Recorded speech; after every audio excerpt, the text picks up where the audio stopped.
ඔන්න යාළුවනේ මම අද ඔයාලට කියන්න යන්නේ හරිම ලස්සන වීර කතාවක්. මේ කතාවේ වීරයා තමයි ආදි.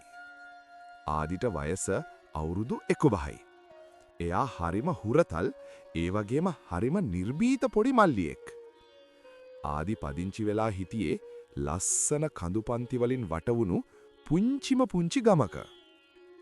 ආදිගේ ගමට උඩින් ලොකු කළු පාට කන්දක් පේනවා. ගමේ හැමෝම ඒ කන්දට කිව්වේ කළු කන්ද කියලා. ගමේ මිනිස්සු ඒ කන්දට හරිම බයයි. මොකද ඒ කන්දේ අමුතු අద్භූත බලයක් තියෙනවා කියලා හැමෝම විශ්වාස කළා. ඒත් ආදිගේ හිතේ තිබුණේ බයක් නෙවෙයි, ලොකු දුකක්. මොකද ආදිගේ තාත්තා මීට අවුරුදු ගානකට කලින් මේ කන්දට ගිහින් අතුරුදහන් වුණා. එදා ඉඳන් ආදි හැමදාම හිතුවේ කවදා හරි තමන්ගේ තාත්තාව හොයා ගන්නවා කියලා. එක දවසක් රෑ මුළු ගමම දෙදරන්න මහා වැස්සක් වැස්සා. විදුලි කොටන හඬට ගමේ බල්ලෝ පවා බයෙන් කෑ ගැහුවා. එකපාරටම ආදි එයාගේ කාමරේ ජනේලයෙන් දැක්කා පුදුම දෙයක්. මහා අකුණු පහරක් අර කළු කන්දේ මුදුනටම ගැහුවා. ඊට පස්සේ කන්ද මුදුනෙන් අහසට විහිදෙන ලස්සන නිල් පාට ආලෝකයක් පෙනුණා. ඒක හරියට අහසේ තියෙන තරු පවා පරද්දන තරම් දීප්තිමත්. අද තමයි දවස.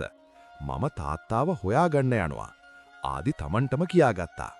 ආදි ඉක්මනට යාඩි පොඩි ඉස්කෝලේ බෑග් එක ගත්තා. ඒකට ටෝච් එකක්, වතුර බෝතලයක්, තමන්ගේ තාත්තා දීපු පුංචි පිහියක් සහ ලණුවක් දාගත්තා. ආදි හොරෙන්ම ගෙදරින් එළියට බැස්සේ අම්මටවත් නොකියා. වැස්සට ආදිව තෙමුණත් එයා බය වුණේ නැහැ. කන්ද නගින එක ලේසි වුණේ නැහැ යාළුවනේ. ආදිගේ පුංචි කකුල් දෙක මඩේ එරනවා.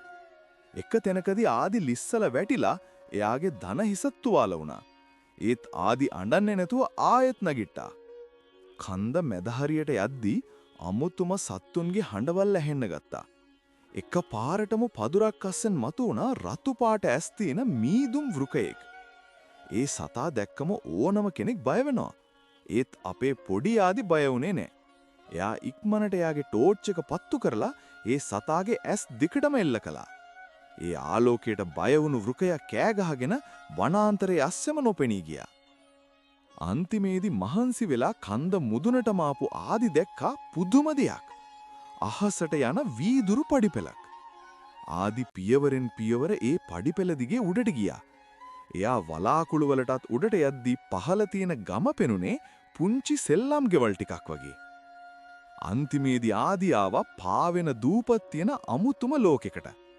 ඒක තමයි අහස් රාජධානිය. එතන හිටපු මිනිස්සුන්ට ලොකු සුදු පාට පියාපත් තිබුණා. හරියට දේවදූතයෝ වගේ. ඒ අය ආදිව මාලිගාවේ රජතුමා ගාවට අරන් ගියා. ඒ රජතුමාගේ නම සීලෝ. රජතුමා ආදිගේ ඔළුව අත ගාලා මෙහෙම කිව්වා. පුතේ, ඔයා හරිම නිර්භීත ළමයෙක්. ඔයාගේ තාත්තත් මෙහෙට ආවා. එයා අපේ ලෝකයා බේරගන්න ගිහින් තමයි සිරකරුවෙක් වුණේ. දැන් අපේ අහස් මාලිගාවේ තියෙන නිල් මැණික් බලේ සොරකම් කරලා. ඒක නැති නිසා අපේ රාජධානිය පොළොවට කඩා වැටෙන්න හදන්නේ. ඔයාට පුළුවන් ද අපේ මැණික බේරලා දීලා ඔයාගේ තාත්තවත් බේරගන්න? ආදි hina වෙලා කිව්වා, "ඔව් රජතුමනි, මම ඒක කරනවා" කියලා. ඉතින් යාළුවනේ සීලෝ රජතුමා අපේ පුංචි ආදිට මහා විශාල රාජාලියෙක්ව ලබා දුන්නා. ඒ රාජාලියාගේ නම තමයි සීරා. සීරාගේ පියාපත් නිල් පාටින් දිලිසෙනවා. ආදි සීරාගේ පිට උඩ නැගලා අහස් මාලිගාවෙන් පිටත් උනේ අර අතුරුදහන් වුණු නිල් මැණික හොයාගෙනයි. ආදි සහ සීරා පියාඹල ගියේ අඳුරු මීදුම් නිම්නය කියන ගොඩාක් බය හිතන පැත්තකට. ඒ පැත්ත හරිම කළුයි. අහස පවා රතු පාට වෙලා තිබුණේ අර මැණිකේ බලේ නැති වුණු නිසායි. එක පාරටම වලාකුළු අස්සෙන් කළු පාට යකඩ පියාපත් තියෙන නපුළු පක්ෂීන් රංචුවක් මතුවුණා. ඒ අය ආදිටයි සීරාටයි පහර දෙන්න පටන් ගත්තා. "සීරා, උඩට යන්න! වේගෙන් යන්න!" ආදි සීරාගේ බෙල්ලෙන් තදින් අල්ලගෙන කෑ ගැසුවා. ඒ වෙලාවේ ආදි කොච්චර බය වුණාද කිව්වොත් එයාගේ අත් වෙවුලන්න ගත්තා. ඒත් එයාට තාත්තාව මතක් වුණා. ආදී එයාගේ බෑග් එකේ තිබුණු ලණුව අරගෙන ඒකේ කෙළවරට තාත්තගේ පිහිය ගැට ගැහුවා. ඊට පස්සේ ඒක හරියටම අර නපුරු පක්ෂීන් දෙසට වීසි කළා. ඒකෙන් බේරෙන්න බැරි වුණු නපුරු පක්ෂීන් ටික විසිරිලා ගියා. අන්තිමේදී ආදි ළඟා වුණේ කැඩුණු කාලයේ වනාන්තරය කියන තැනට. මේ වනාන්තරයේ තියෙන ගස් අමුතුයි යාළුවනේ. ගස්වල අතු පන තියෙන සර්පයෝ වගේ එහා මෙහා හෙල්ලෙනවා. ආදි සීරාගේ පිටෙන් බැහැලා පයට පෑගෙන කොළ සද්ද වෙන්නේ නැති වෙන්න හෙමින් ඉස්සරහට ගියා. එතකොටම ආදිට ඇහුණා පුංචි කෙන්දිරිලි හඬක්. බලනකොට එතන ගල් ගුහාවක් ඇතුලේ හිර වෙලා හිටියා මායා කියලා පුංචි අහස්දරියක්. මාව බේරගන්න නපුරු ග්‍රෝර් මාව මෙතන හිර කළා. මායා ඇඬුවා. ආදි ඉක්මනට යාගේ පිහියෙන් මායාව හිර කරලා තිබුණු අතු කපලා ඇයව බේරගත්තා. මායා ආදිට රහසක් කිව්වා. ආදි ඔයාගේ තාත්තා ඉන්නේ අර මහා ගිනිකඳු ගුහාවේ ඇතුලේ. හැබැයි පරිස්සමෙන් ග්‍රෝර් එයාගේ අඳුරු මන්ත්‍ර පාවිච්චි කරලා ඔයාගේ තාත්තාව දැන් සෙවණැලි රණශූරයෙක් කරලා ඉවරයි. තාත්තට ඔයාව මතක නැති වෙන්න පුළුවන්. මායා කිව්ව දේ අහලා ආදිගේ හිත හොඳටම රිදුනා. තමන්ගේ තාත්තා තමන්කම පහර දෙයි කියලා ආදි හීනකින්වත් හිතුවේ නෑ. ඒ තාදි අදිෂ්ඨානය කරගත්තා කොහොම හරි තාත්තාව බේරගන්නවා කියලා. ආදි මහා ගුහාව ඇතුළට ගියා. ඒ ගුහාව ඇතුලේ මහා රස්නයක් තිබුණේ. බිත්ති දිගේ රතු පාට ලාවා ගලාගෙන යනවා. ගුහාව මැද ලොකු පීඨිකාවක නපුරු ග්‍රෝර් වාඩි වෙලා හිටියා. එයාගේ අතේ අර සොරකම් කරපු නිල් මැණික තිබුණා. ඒ මැණික දැන් අඳුරු දම් පාට වෙලා. බලන්න කවුද ඇවිත් ඉන්නේ කියලා. පුංචි මිනිස් පැටියෙක්. ග්‍රෝර් මහා හඬින් hina වුණා. එතකොටම ගුහාවේ සෙවණැලි අස්සෙන් මතු වුණා මහා විශාල රණශූරයෙක්. එයාගේ ඇඳුම් ඔක්කොම කළු පාටයි. මුහුණ වැහිලා. ඒ තාදියේ ඇවිදින විදිහින් අඳුරගත්තා. තාත්තා! ආදි කෑ ගැසුවා. පියා කිසිම හඬක් නැතුව ආදි දෙසට මහා කඩුවක් උස්සගෙන ආවා. පියාට ආදිව මතක නැහැ යාළුවනේ. නපුරු ග්‍රෝර්ගේ මන්ත්‍රය නිසා තාත්තා දැන් මැෂින් එකක් වගේ වෙලා. ආදි තාත්තගේ පහරවල් වලින් බේරෙන්න යහා මෙහා පැන්නා. තාත්තා මේ මම ඔබේ ආදි. ආදි කඳුළු පිරුණු දෑසින් කෑ ගැසුවා. සටන් කරන අතරතුර ආදි දැක්කා තාත්තගේ පපුවේ මැද අලවල තිබුණු කළු පාට මැණික් කැබැල්ලක්. ඒක තමයි තාත්තාව පාලනය කරන්න කියලා ආදි තේරුම් ගත්තා. ආදි සෙල්ලම් බෝලයක් විසි කරනවා වගේ පැනලා තාත්තගේ පපුවේ තිබුණු ඒ කළු මැණික් කැබැල්ලට තමන්ගේ පිහියෙන් ගැහුවා. එක පාරටම මහා ශබ්දයක් ඇහුණා. කළු මැණික කුඩුපට්ටම් වෙලා ගියා. පියාගේ සිරීර වටා තිබුණු අඳුරු සෙවණැලි මැකී ගියා. පියා සිහිසුන්ව බිම වැටුණා. ග්‍රෝර් කෝපයෙන් උමතු වුණා. නුඹ මගේ සැලසුන් විනාශ කළා. දැන් නුඹට මැරෙන්න සිද්ධ වෙනවා. ග්‍රෝර් එයාගේ අතේ තිබුණු දණ්ඩෙන් රතු පාට අක්කුණු පහරක් ආදි දෙසට මුදා හැරියා. ආදි ඉක්මනට ගුහාවේ වහලේ තිබුණු ගල් අතක එල්ලී ඉහළට පැන්නා. අක්කුණු පහර පොළවේ වැදිලා මුළු ගුහාවම හෙල්ලෙන්න පටන් ගන්නවා. දැන් ගුහාව කඩාගෙන වැටෙන්න හදන්නේ. ආදිට තියෙන්නේ තවත් තත්පර කිහිපයක් විතරයි.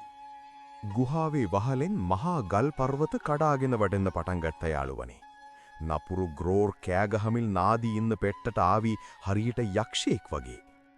අපේ පුංචි ආදී ගල් අත්තක එල්ලීගෙන හිටියත් එයාගේ අත්වල දැන් ශක්තිය නැති වේගෙන යනවා. පහළ බලනකොට බය හිතෙන රතු පාට ලාවා ගංගාව බුබුලු දමමින් ගලාගෙන යනවා. නොබට බේරෙන්න බැහැ ආදී. මේ මැණිකේ බලය දැන් මගේයි. ග්‍රෝර් එයාගේ රතු වෙච්ච මැණික ඉහළට එසවුවා. ඒ වෙලාවේ මුළු අහස් රාජධානියම වෙවුලන්න ගත්තා. හැබැයි ආදි බය වුණේ නෑ. එයාට මතක් වුණේ සීලෝ රජතුමා කිව්ව දේ.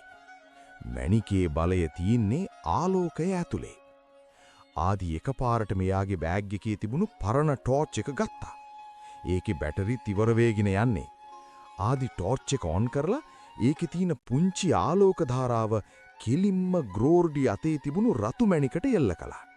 ඒ කුඩා ආලෝකය මැණිකේ වැදුණු ගමන් මැණික ඇතුලේ තිබුණු අඳුරු බලයයි ආලෝකයයි අතර මහා ගැටුමක් ඇති වුණා. ග්‍රෝර් වේදනාවෙන් කෑ ගහන්න ගත්තා.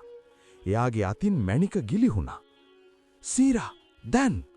ආදි මහා හඬින් කෑ ගැසුවා. ගුහාවේ උඩ සිදුරකින් වේගයෙන් පහළට ආපු සීරා රාජාලියා මැණික පොළවේ වැටෙන්න කලින් තමන්ගේ නියපොතු වලින් ඒක අල්ලගත්තා. සීරා මැණික අරගෙන ආදි ගාවට ආවා. ආදි මැණික අතට ගත්ත ගමන් ඒකේ තිබුණු රතු පාට මැකී ගිහින් ආයෙත් ලස්සන නිල් පාටක් පිට වෙන්න ගත්තා. ඒ නිල් පාට මුළු ගුහාවම පුරවලා දැම්මා. ඒත් එක්කම නපුරු ග්‍රෝර් දුමාරයක් වෙලා අතුරුදහන් වෙලා ගියා. දැන් ගුහාව හොඳටම කඩාගෙන වැටිනවා. ආදී ඉක්මනට බිම වැටිලා හිටපු තාත්තා ගාවට දිව්වා. තාත්තා නැගිටින්න. ආදී තාත්තව හොලවලා හැරවන්න හැදුවා. තාත්තා සෙමින් දැස් සැරලා ආදි දෙස බැලුවා. ආදි පුතේ. තාත්තට දැන් ඔක්කොම මතකයි. තාත්තා ආදිව තදින් බදාගත්තා. ඒත් අපිට වෙලාව නෑ. සීර රාජාලිය එතනට ඇවිත් ආදිවයි තාත්තවයි දෙන්නමම තමන්ගේ පිට උඩ තියාගත්තා. සීර මහා පියාපත් විදාගෙන කඩාගෙන වැටෙන ගල් පර්වත අතරින් ගුහාවෙන් එළියට පියාඹලාවා. ඔවුන් එළියට එනකොට මුළු අහස් රාජධානියම රන්වන් පාටින් බබලෙනවා. මැණික නැවතත් මාලිගාවට ලැබුණු නිසා අහස් ලෝකයම සුවපත් වෙලා. සීලෝ රජතුමා මාලිගාවේ දොරටුව ගාවට ඇවිත් ආදිව පිළිගත්තා. ආදි, ඔයා අද කලේ මහා වික්‍රමයක්. ඔයා මේ ලෝකයේ විතරක් නෙවි පහළ තියෙන මිනිස් ලෝකයක් විනාශයෙන් බේරගත්තා. රජතුමා ආදිටයි තාත්තටයි මාලිගාවේ ඉන්න කිව්වත් ආදි hina වෙලා කිව්වා අම්මා ගෙදර බලාගෙන ඉන්නව රජතුමනි කියලා. සමුගන්න වෙලාවේ සීර කුමරිය ආදිට ලස්සන නිල් පාට පදකමක් තැහැගි කළා.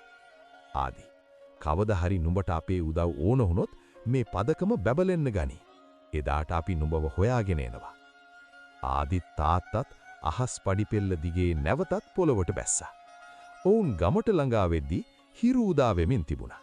ගමේ අය පුදුමෙන් බලා සිටියා මිය ගියා කියලා හිතපු තාත්තා නැවතත් ආදි එක්ක එනවා දැකලා.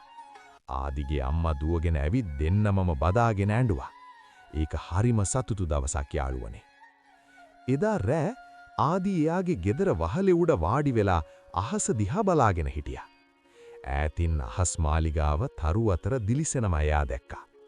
එයාගේ සාක්කුවේ තිබුණු පදකම සෙමින් දිලිසෙන්න ගත්තා. එයා දැනගෙන හිටියා මේක අවසානය නෙවෙයි කියලා. අහසේ තවත් රහස් ලෝක 7ක් තියෙනවා. ඊ හැම ලෝකයකම වික්‍රමයන් අපේ පුංචි ආදි එනකම් බලාගෙන ඉන්නවා. කතාව ගැන ඔයාලගේ අදහසත් අපිට කියන්න. අපිව සබ්ස්ක්‍රයිබ් කරලා තියාගන්න. කතාව හොඳයි නම් ලයික් කරන්න. මේ වගේ තවත් ලස්සන කතාවකින් ආයෙ හම්බෙමු. සුබ දවසක් ඔයාලට.